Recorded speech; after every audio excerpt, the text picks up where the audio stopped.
Assalamualaikum warahmatullahi wabarakatuh. Sobat Quran yang dimuliakan Allah Subhanahu wa Ta'ala, boleh hukumnya membaca Al-Quran bagi yang berhadas kecil dengan syarat tidak memegang mushaf. Imam An-Nawawi di dalam At-Tibyan fi Adabi Hamalatil Quran mengatakan, seseorang disunahkan membaca Al-Quran dalam keadaan suci. Namun, jika dia membacanya dalam keadaan berhadas, maka hukumnya boleh, sebagaimana disepakati oleh para ulama, dan hadis-hadisnya pun banyak.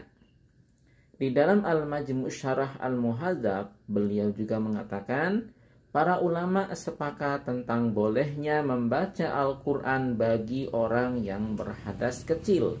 Namun yang paling utama adalah berwudu terlebih dahulu sebelum membacanya. Di antara dalilnya adalah sebuah riwayat bahwa Ali bin Abi Thalib radhiyallahu an pernah mengatakan, Rasulullah shallallahu alaihi wasallam pernah masuk ke kamar kecil lalu menyelesaikan hajatnya. Beliau kemudian keluar serta makan roti dan daging bersama kami. Beliau juga membaca Al-Quran. Tidak ada sesuatu pun yang menghalanginya dari membaca Al-Quran selain junub. Hadis ini diriwayatkan oleh Ibnu Majah. Dari riwayat ini jelas sekali bahwa Rasulullah SAW sendiri pernah membaca Al-Quran dalam keadaan berhadas kecil.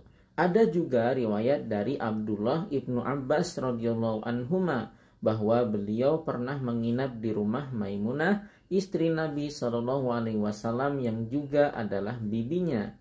Dia bercerita, maka saya berbaring di kasur dan Rasulullah Shallallahu Alaihi Wasallam berbaring serta istrinya pun berbaring juga di kasur yang membentang. Rasulullah Shallallahu Alaihi Wasallam tidur sampai pertengahan malam hingga sebelum atau sesudahnya lewat sedikit. Rasulullah SAW bangun dan duduk kemudian mengusap wajahnya dengan tangannya. Setelah itu beliau membaca 10 ayat terakhir di surat Ali Imran. Rasulullah kemudian berdiri ke tempat bejana yang tergantung dan berwudu dengan sebaik mungkin darinya, kemudian berdiri menunaikan sholat. Sobat Quran yang dimuliakan Allah Subhanahu wa Ta'ala, Imam Al-Bukhari sendiri yang menyampaikan hadis ini di dalam kitab Sahihnya. Beliau memberi judul dengan bab bacaan sholat setelah berhadas dan selainnya. Dan memang jelas sekali bahwa dalam riwayat ini setelah Rasulullah SAW bangun dari tidurnya, beliau langsung membaca ayat-ayat Al-Quran. Tidur sendiri sebagaimana disepakati menjadi salah satu yang membatalkan wudhu. Siti Aisyah radhiyallahu anha sendiri sebagaimana juga disebutkan oleh Al-Bukhari di dalam Sahihnya pernah mengatakan bahwa Rasulullah SAW memang selalu berzikir dalam setiap keadaannya.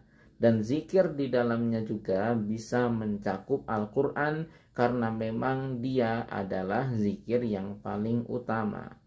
Barakallahu fikum, wallahu a'lam bishawab. Kita akan sambung di kesempatan berbeda. Billahi taufiq wal hidayah. Assalamualaikum warahmatullahi wabarakatuh.